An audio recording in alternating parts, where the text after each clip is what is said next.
Saya ingin tahu ini tiket lama apa tiket baru? Tiket lama. Yang tiket lama angkat tangan. Setia Pak, setia Pak. Berarti tiketnya 3 tahun masih disimpan. Iya. Saking Itu mencintai ini kalau jenengan jenengan Pak. termasuk orang yang ngirit. Ya Allah, Coba yang enggak tiket baru juga. angkat tangan. Itu berarti makhluk anyar. Makhluk anyar. Yang tiket baru itu mungkin baru datang ya. Assalamualaikum warahmatullahi wabarakatuh. Bismillahirrahmanirrahim. Alhamdulillahilladzi ja'ala ramadhana karamatan lil mu'minin. Asyhadu an la ilaha illallah wahdahu la syarika lah al-malikul haqqul mubin. Wa asyhadu anna Muhammadan 'abduhu wa rasuluh shadiqul wa'dil amin. Allahumma shalli wa sallim wa barik ala sayyidina wa maulana Muhammadin khatamin nabiyyin wal mursalin wa ala alihi wa sahbihi wa alaina ajma'in. Amma ba'du. Para pejuang-pejuang Ramadan, pejuang-pejuang dolar, pejuang-pejuang rahmat, barokah dan ridha Allah Subhanahu wa taala. Alhamdulillah kita dipertemukan Allah di bulan yang sangat mulia namanya Ramadan. Ramadan adalah bulan daurah, bulan tarbiyah, sekaligus bulan riyadhah. Ramadan ini bulan training center, bulan pendidikan sekaligus pelatihan. Kita di training, kita dididik, kita dilatih dengan harapan keluar Ramadan meningkat kualitas diri, ada perbaikan dan peningkatan ibadah, baik secara kuantitas maupun secara kualitas, baik ibadah mahdhah dalam jalur vertikal hablum minallah maupun ibadah muamalah dalam jalur horizontal hablum minan nas. Kita jadi solid secara ritual, solid secara sosial. Hablum minallahnya bagus, hablum minan nasnya juga bagus, karena di situ inti ajaran agama Islam.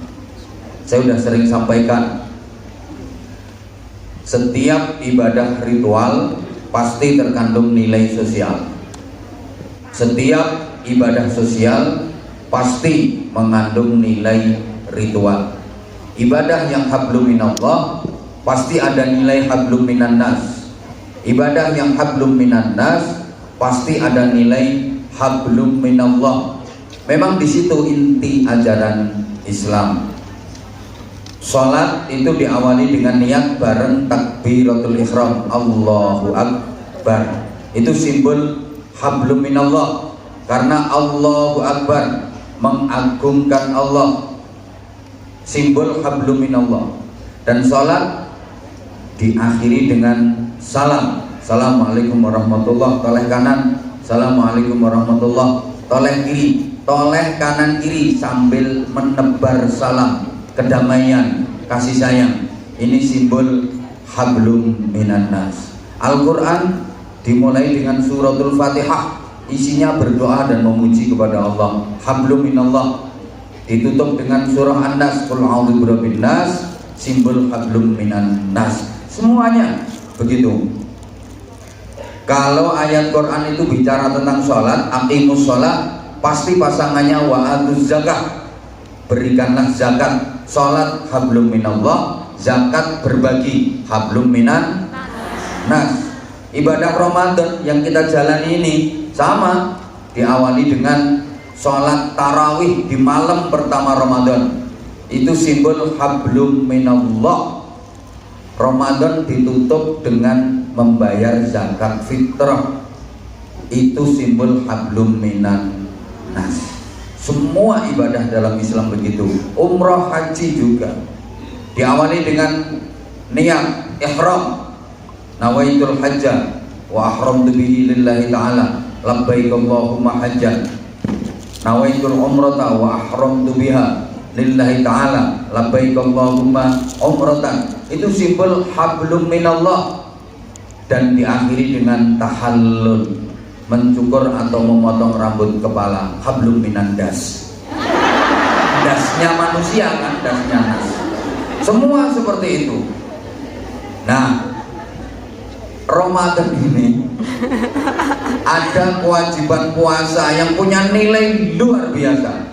Satu, puasa melatih keikhlasan. Allahumma sholli ala Muhammad. Ibadah puasa biasa disebut ibadah sirriyah, ibadah yang bersifat rahasia, ibadah abstrak. Tidak ada yang tahu kecuali si pelaku dengan Tuhan Allah Subhanahu wa ta'ala. Maka disebut ibadah sirriyah, ibadah rahasia, ibadah abstrak. Selain puasa, ibadah apapun bisa ketahuan orang, bisa dilihat orang, bisa dinilai orang. Bahkan sampeyan sholat, banyak orang yang lihat. Sampeyan mengerjakan sholat, bisa diketahui orang, bisa dilihat orang. Pokok ibadah selain puasa itu bisa terlihat, ketok, iso disawang wong. Sampeyan sholat, mulai niat takbiratul ihram sampai terakhir salam, bisa dilihat orang, bisa diperhatikan orang, dan banyak orang lihat. Sampeyan sedekah, bisa dilihat orang, bisa diperhatikan orang, banyak orang tahu, banyak orang yang bisa melihat. Sampeyan umroh, haji, amin, mudah-mudahan. Orang sekampung ikut nganter, banyak yang tahu, banyak yang lihat. Tapi sampeyan puasa, gak ada yang tahu kecuali sampeyan sendiri sama Allah. Halo. Ini yang ada di majelis ini, apa dikira semuanya puasa? Enggak lah, tapi kan nggak kelihatan mana yang puasa, mana yang enggak. Maka pura-pura sholat pasti ketahuan. Sholat kok pura-pura, mesti konangan. Pura-pura sedekah, caranya gimana? Yang mau dikeluarin apa? Yang mau dikasih siapa? Sedekah kok pura-pura, mesti ketahuan. Pura-pura pergi haji, terus pergimu mau kemana? Orang haji itu harus ke Mekah. Haji kok pura-pura, mesti ketahuan. Tapi kalau pura-pura puasa, aman. Betul? Gampang. Tak kasih tahu caranya. Keluar dari rumah, lambemu lampono sing bersih. Pokok lambemu, bibirmu dielap sampai kering. Nek perlu kayak nopel ini. Ketok garing ngono lambene. Terus keluar dari rumah, maca lemes. Mlakune rada genteang. Mulai kena angin, rada sempoyongan. Maca lemes itu dikira puasa sama orang. Sehingga para jamaah, selain puasa, ibadah apa saja bisa dinilai manusia. Allahumma sholli ala Muhammad. Ibadah selain puasa itu bisa dinilai manusia, bukan cuma bisa dilihat, bukan cuma bisa diperhatikan, isok dibiji, bisa dinilai. Kecuali puasa nggak bisa dinilai. Coba orang sholat itu bisa dinilai, wah Mbak Ayu loh sholatnya khusyuk, sholatnya api. Kok tahu dari mana? Ya dari gerakan-gerakannya, dari bacaannya. Oh gerakannya luar biasa, takbiratul ihram sedangkan sampai melungker-melungker. Allahu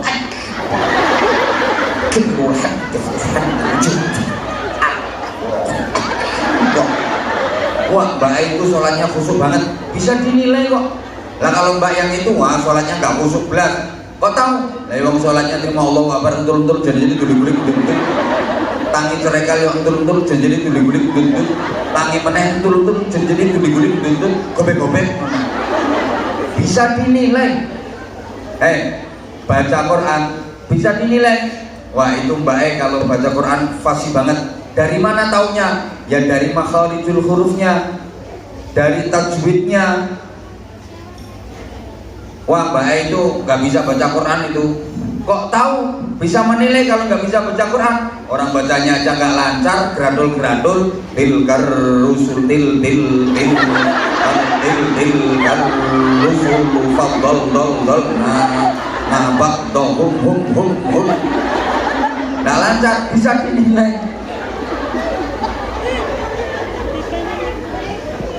Sedekah bisa dinilai. Wah itu Mbak yang pakai jilbab warna pink itu ahli sedekah. Kok tahu dari mana? Ya dari nominal yang dikeluarkan. Coba itu dia, masya Allah, infak ke pesantrennya Anwar Zaid aja 5.000 rupiah.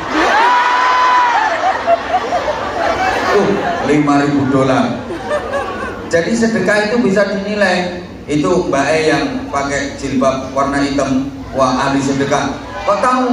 Lah ya dari nominal yang dikeluarkan, dari jumlah sedekah yang dikeluarkan, dari seringnya dia kasih santunan, dari seringnya dia melakukan kegiatan-kegiatan sosial, bisa dinilai kok. Wah itu Mbak yang jilbab hijau itu pelit itu. Kok tahu? Lah ya baru ngisi kotak amal saja cuman koin. Kalau koin kan nggak mungkin 500 dolar. Halo. Wah itu yang seragam putih pakai jilbab warna pink yang dulunya di depan itu, masya Allah luar biasa itu, luar biasa pelitnya. Kayaknya duduk di depan tapi infaknya cuma 5 dolar. Bisa dinilai kok. Halo. Ini nanti kalau saya tawarkan untuk infak dan jariah ke anak-anak yatim dan ke pesantren kami, kira-kira ikhlas apa enggak? Semangat tetap ya. Disiapkan berapa? Info. Tadi pagi itu jamaahnya nggak sebanyak ini, karena memang ada miss antar panitia. Dikira tempatnya ini maksimal 500. Awalnya nggak begitu banyak jamaahnya, tapi belakangan mulai berdatangan karena diinfokan lewat medsos, lewat Facebook, lewat IG, dan alhamdulillah luar biasa. Memang jamaah Hongkong keren kalau soal infak. Hongkong paling keren, terkenal loman-loman. Saking lomannya kadang sampai ditransfer ke Korea.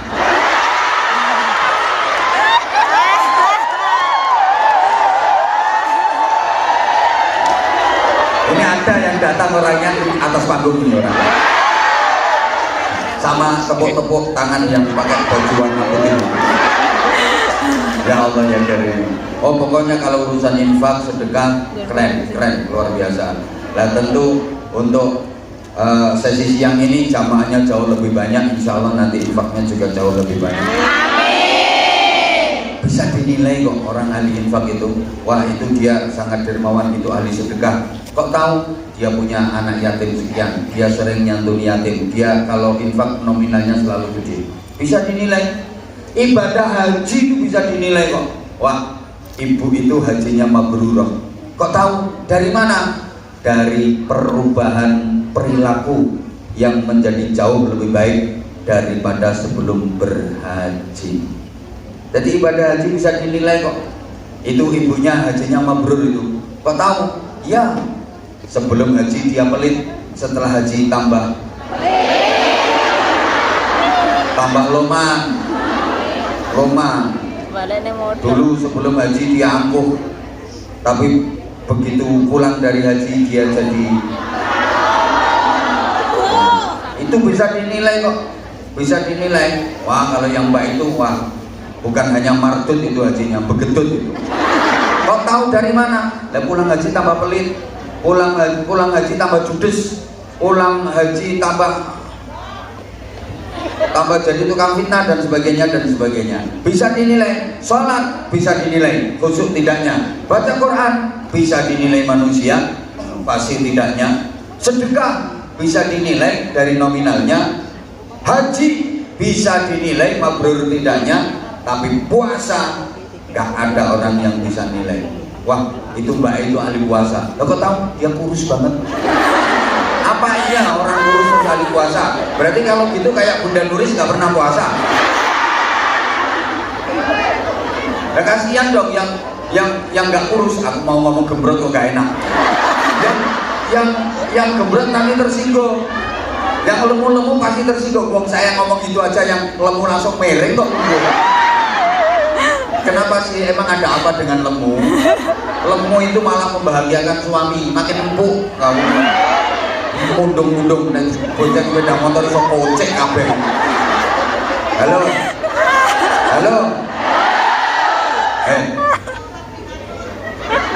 Oh, ditambahin nggak usah beli kasur. Itu orang yang ahli puasa itu. Kok tahu dari mana? Dia ngeludah terus kok. Mosok jalan 7 meter ngeludahnya 17 kali. Bentar-bentar meludah. Lah belum tentu kalau dia ahli puasa, orang meludah terus, dia lagi sariawan kok. Itu orangnya kurus banget, berarti dia ahli puasa. Belum tentu. Yo lek kurune mergo kulino poso, lek kurune mergo gizi buruk.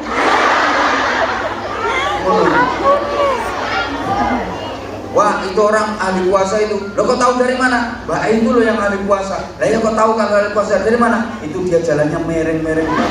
Emang dia tengkengan. Gak bisa dinilai. Yang bisa menilai hanya Allah Subhanahu. Maka puasa mengajarkan nilai keikhlasan. Artinya apa? Mari jalani hidup ini dengan Saya yakin semua yang hadir di sini adalah orang-orang yang ikhlas.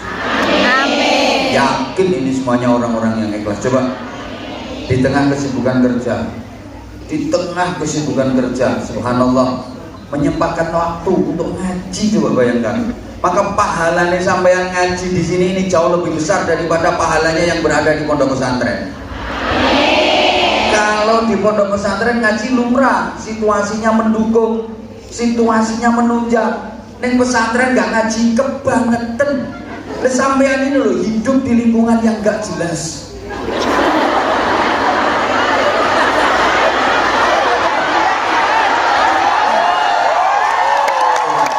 Lingkunganmu kan gak jelas loh. Itu siapa yang kamu panggil Pak, kamu panggil Mbok? Itu apa mereka yang melahirkan kamu? Yang kamu celok Pak, Mbok? Gak jelas. Saya gak jelas. Itu yang terus yang kamu panggil mbahmu itu yang manuke biasa menggudulanan. Manuk apa? Penggaweane tukang ngedusi manuk itu. Lah itu apa orang tuamu kan enggak toh? Lah nggih, hidupmu enggak jelas. Kok hidupmu yang enggak jelas? Hidupmu di lingkungan gak jelas, tapi dirimu seminggu sekali ngaji, mudah-mudahan habis ini lancar. Anwar Zahid ini sama Bunda Nuris dijadikan kelinci percobaan. Pokoknya selalu neng ngomong selalu seperti itu. Selalu pokoknya coba-cobain mesti aku sih jadi korban. Paling kira-kira mulai neng ngopo-opo gak patek berisiko rumah sana ngono gitu. Terus pokoknya neng kira-kira resikonya gede Anwar Zahid aja. Lamun ditangkep imigrasi alami makhluk sing jenenge Anwar Zahid. Dianggap ora penting. Nah ustaz-ustaz yang lain gak wani dia percobaan gak wani. Mesti selalu aku. Kayak ngenane kok nunggu niku. Ya aku pokoknya sedikit percobaan selalu aku. Besti apa nih? Gak apa-apa wes, aku ikhlas. Gak apa-apa, aku bismillah. Ustaz-ustaz yang lain belum ada yang berani datang ke sini. Takutnya masih ada masalah gini, masalah gini, masalah gini. Ya wes bismillah, jenengan ya ini percobaan. Ya wes apa-apa. Aman. Aman. Ya, soalnya tahu deh Nenek Anwar jadi sakti. Sakti. Nah. Pokoknya ya bismillah lah, nggak apa-apa. Kita membuka jalan. Mudah-mudahan habis ini majelis lancar. Terutama yang ahlu sunnah wal jamaah. Dakwah ke Hongkong mudah-mudahan diberikan kelancaran oleh Allah Subhanahu Wa Taala. Yang bukan ahlu sunnah wal jamaah mudah-mudahan nggak bisa datang ke Hongkong. Oh iyalah. Pokoknya aku dongano sing lancar, pokoknya sing ahlu sunnah wal jamaah. Sing gak ahlu sunnah wal jamaah kena cekal ning imigrasi. Pokoknya bermasalah lah. Biar gak rusak akidah jamaah Hongkong. Kacau nonton sampai bingung. Satunya, tahlilan itu pahalanya gini. Kirim doa kepada orang yang meninggal itu gini. Satunya, haram, bid'ah, syirik, ruwet. Satu aliran ahlus sunnah wal jamaah. Ngoten nggih? Allahumma sholli ala Muhammad.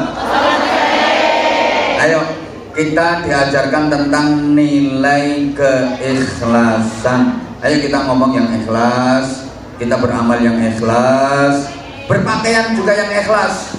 Apa tanda ikhlas dalam berpakaian? Ya istiqomah itu tandanya ikhlas dalam berpakaian. Jangan kalau di pengajian pakaiannya nutup aurat kayak gini, berukut-berukut sampai semut tidak bisa mlebu.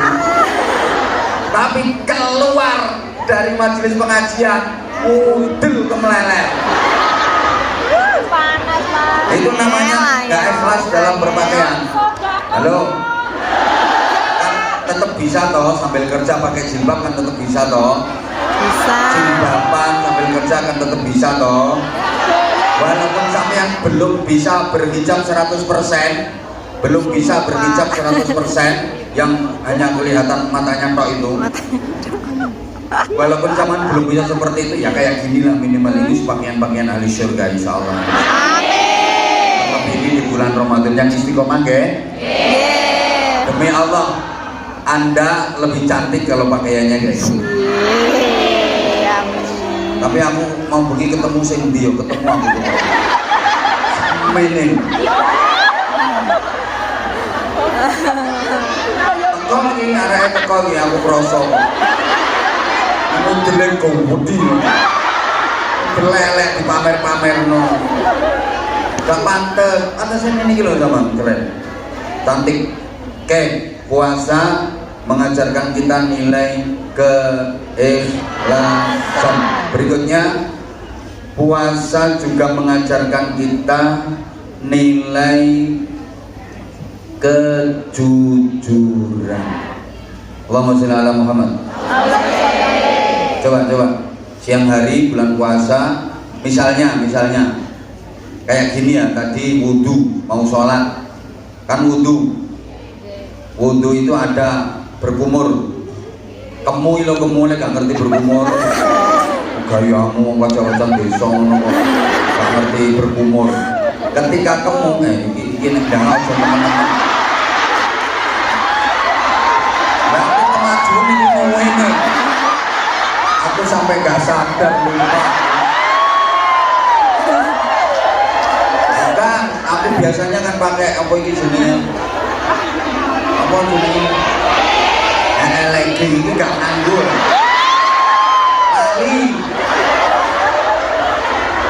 Makanya mohon maaf nanti jangan ada yang nanya sarung. Aku juga lali. Bawa maaf. Ya ini tak golok ini. Ucapkan bisa. Medeni uang. Udah. Puasa juga mengajarkan kita nilai kejujuran. Misalnya ya zaman lagi wudhu berkumur itu 3 kali. Terus ada air kemu itu yang sampai yang korupsi, bilek. Sing guyu kulino. Udah, nggak ada yang tahu. Jangankan polisi, orang temen yang di samping sampean ini lo nggak tahu kalau sampean ngelek. Ayo praktekno nggak apa-apa. Wudu kamu. Kau nggak ngerti. Tapi kenapa itu tidak dilakukan? Kenapa tidak dilakukan? Karena sadar Allah melihat. Malu sama Allah. Padahal bisa saja kok itu. Bisa saja. Atau misalnya di rumah majikan, aku gak ngomong omahmu, gayamu di omah nang Hongkong. Mana gayamu nih ngomong, ayo mbak mampir omahku. Omahku yang mau bangun kapan? Itu omah majikanmu. Lek ngomong nang omahku. Omahku kono, omahku kono.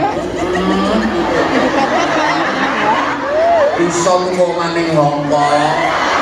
Lah berangkat rene perkara oke betul. Sampai kerja 3 tahun gak nyaur utang gak lunas-lunas. Ya tahu dirimu boros kok. Sampean kalau lagi di rumah majikan misalnya ya majikan kan gak ada yang puasa.